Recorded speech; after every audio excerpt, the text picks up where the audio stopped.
안녕하십니까. 신의 한수 홍철기입니다. 공수처법의 독소 조항에 윤석열 총장이 대노했다는 소식 저희도 전해드린 바가 있습니다.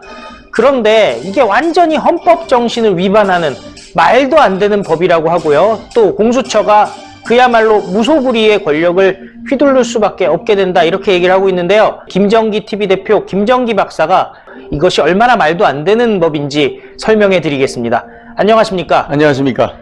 정말 그 공수처법의 독소 조항은 그동안 알려지지도 않았던 거잖아요. 왜 갑자기 툭 튀어나온 건가요? 기습적으로 집어넣은 거예요. 참 나쁜 사람들이죠. 그러니까 선거제도 누더기가 됐잖아요. 네. 공수처법도 마지막에 누더기가 돼버린 겁니다. 네. 두 가지를 기습적으로 넣었는데, 하나가 첩보위반이에요. 네. 그러니까 검경에서, 수사기관인 검경에서 이 첩보가 인지가 되잖아요. 인지가 되는 순간 이것이 만일에 고위공직자 비리하고 관련이 된다고 판단이 되면은 바로 즉각적으로 공수처에 통보를 해야 되고요. 예. 공수처에서 판단을 해서 우리한테 넘겨 하면은 바로 이관을 해야 됩니다. 네. 그러면 예를 들어서 지금 조국 관련된 그런 가족 관련된 사건, 유재수 비리 사건, 예. 김기현 울산광역시장 선거 개입 사건, 이런 거 있잖아요. 요거 인지 단계에서 통보가 딱 올라가면은 올려. 그리고 나서 어떻게 될까요? 덮어. 이렇게 되는 거죠. 그럴 수 있겠네요.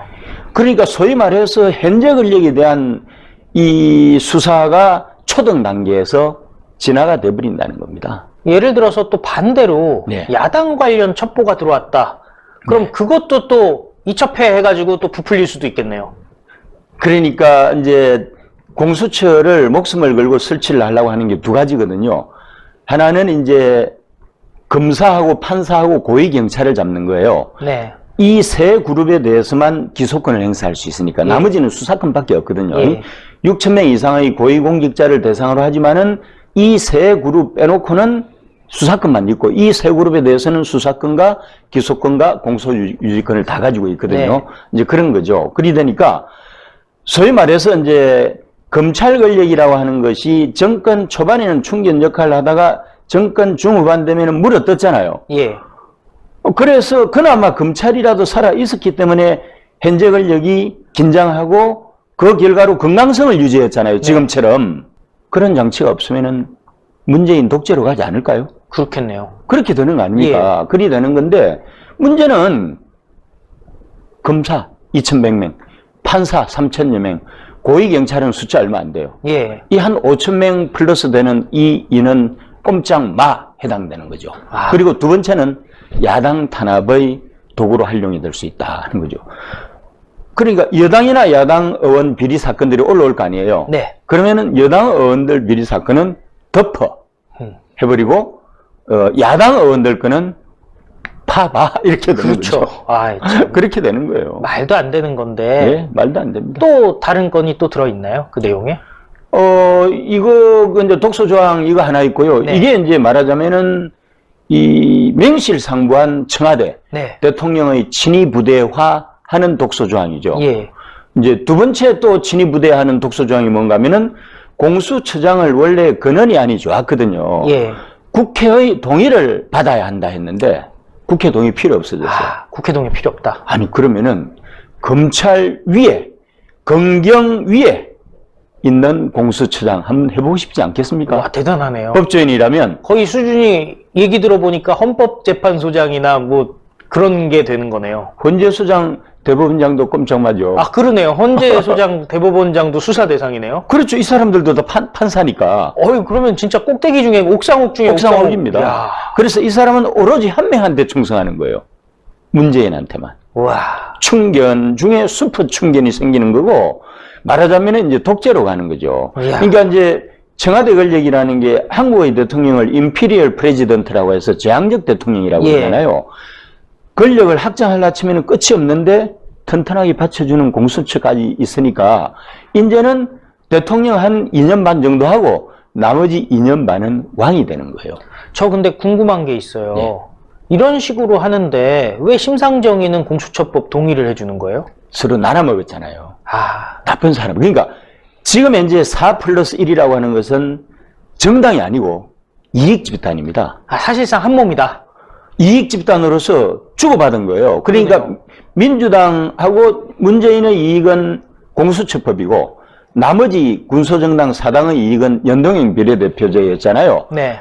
그거를 서로 나눠먹기식으로 했다니까요. 근데 나눠먹기라고 얘기했지만 지금 돌아가는 거 보면 심상정이라든지 손학규가 먹을 수 있는 게 거의 없지 않습니까? 우리 자유한국당 묘수 때문에 그렇죠. 예. 자유한국당이 묘안을 안 냈으면은 위성정당을 만드는 묘안을 안 냈으면은 심상정당도 한 12석 이상은 되거든요. 그럼 현재보다는 2배 되니까 비즈니스가 되잖아요. 그런데 자유한국당의 전략가들이 심상정의 파일을 원점으로 돌려버린 거죠. 야, 근데 사실 공수처법도 필리버스터 하긴 할 거 아니에요. 필리버스터하죠. 근데 그런 과정에서 심상정 입장에서 얻은 것도 하나도 없는데 네. 굳이 동의해 줄 필요가 있나요? 그래서 우리 쪽에서 특사를 파견해가지고 심상정을 설득을 해서 당신 지금 누더기 여왕이 됐는데 제대로 된 여왕으로 품격을 찾으려면은 우리 쪽으로 월경하는 것이다. 그래서 연동형 비례대표제, 그 다음에 공수처법 전부 다 반란군 대장 역할을 해서 그 6표로 영웅이 되는 길을 제시하면 되는 거예요. 근데 심상정이 그거 받아들입니까? 안 하겠죠. 심상정이가 자칭 머리가 좋다고 하는데 머리가 조금 나쁜 것 같아요. 네. 아니 혼자서 고등산수를 했잖아요. 예. 근데 지금 그냥 보통 산수를 해도 진리가 보이는데 여전히 고등산수에 빠져가지고 예.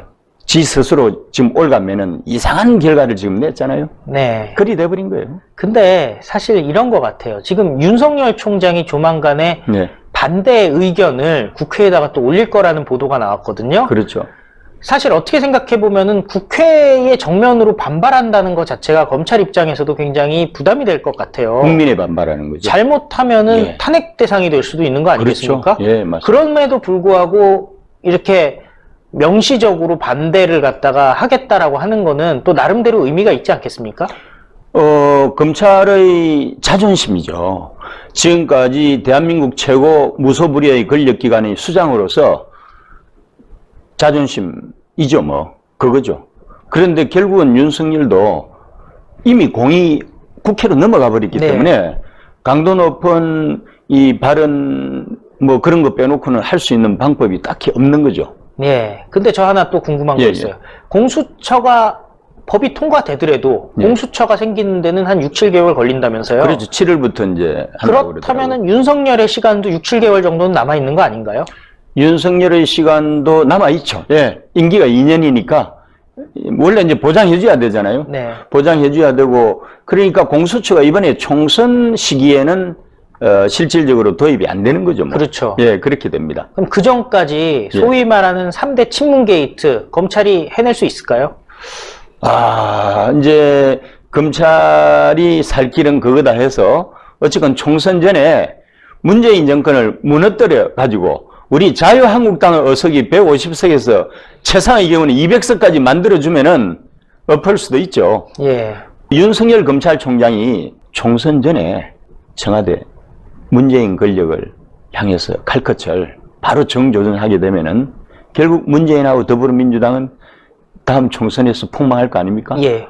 그래서 우리가 150석 내지 20석 원내 다수당 내지는 압도적인 다수당이 돼버리면은 사실은 뭐 없던 걸로 할 수도 있지 않겠습니까? 예. 그런데 시뮬레이션 해보시면은 몇 석 정도 가능할 것 같습니까?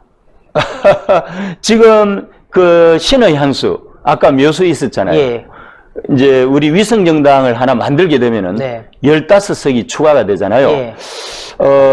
제가 이 시뮬레이션을 해보기로는 현재 보수 대통합을 전제로 해서 예.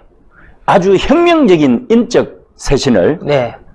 공천혁명을 통해서 한교안 대표가 하지 않으면은 제가 시뮬레이션 해본 결과는 100에서 110석밖에 안 나요. 네. 그런데 지금 한교안 대표가 그걸 준비하고 있는 걸로 알고 있습니다. 예. 그래서 국민들을 감동시킬 정도의 혁명 공천혁명을 하게 되면은 사실 130석까지도 가능하다고 보거든요. 네. 그리 되면은 비례 한국당에서 한 15석 정도 예. 확보하잖아요. 예. 그럼 그것만 해도 거의 150석이 육박하죠. 예. 거기다가 이제 바른미래당이 있고 우리공화당이 있고 하면은 범보수 연합을 하게 되면은 기본적으로 150석은 넘기지 않겠습니까? 과반 이상은 보수 쪽에서 가져올 수 있다. 아, 그렇죠. 그래서 비례한국당은 국민 정서를 생각할 필요가 없어요. 왜냐하면은 저 사람들이 강도짓 하면서 날치기로 지금 통과시키는데 예. 방법이 없습니다. 예.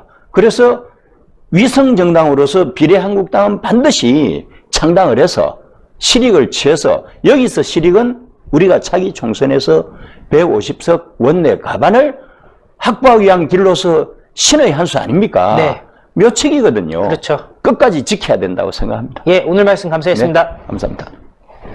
예, 공수처법 막아내야 되는데 쉽지가 않습니다. 그런데 비례한국당 활용해서 총선에서 승리해버리면은 다시 개정할 수가 있다는 거죠. 공수처 무력화시키는 법은 총선의 승리밖에 없습니다. 그렇기 때문에 대한민국 살리기 위한 총선이라고 저희가 몇 개월 동안 얘기해온 거 여기서도 적용이 될 것 같습니다. 그리고 총선 승리하기 위해서 공부해야 되는데 매일매일 라이브로 진행되는 김정기 TV도 시청 많이 부탁드리고요. 또 신의 한수, 요즘 구독 버튼 안 눌러주시는 분들이 있는데 구독 버튼 꼭 눌러주십시오. 2번 누르면 안 되고 1번만 눌러야 됩니다. 그리고 1877-1477 정기회원 가입도 많이 부탁드리겠습니다. 감사합니다.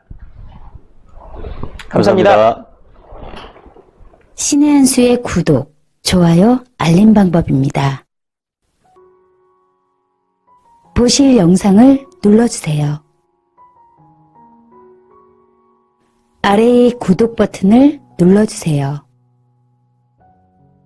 그럼 종 모양이 나옵니다. 그 종 모양을 눌러주시면 신의 한 수의 새로운 영상들이 알림이 울립니다. 그리고 엄지척 좋아요 버튼을 눌러주세요. 여러분의 구독, 좋아요 버튼은 신의 한 수에 큰 힘이 됩니다. 댓글로 여러분의 많은 의견도 듣고 있습니다. 응원의 댓글도 부탁드립니다.